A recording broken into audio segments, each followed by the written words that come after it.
Ang Kauswagan Festival ay isang makulay at makabuluhang selebrasyon na ginaganap taon-taon sa Barangay Estefania, Bacolod City.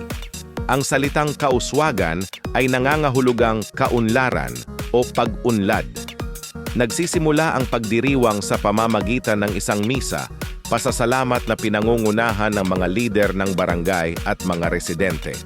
Pagkatapos nito, isinasagawa ang parada ng mga makukulay na kasuotan sa gala ng mga barangay youth at mga street dancers.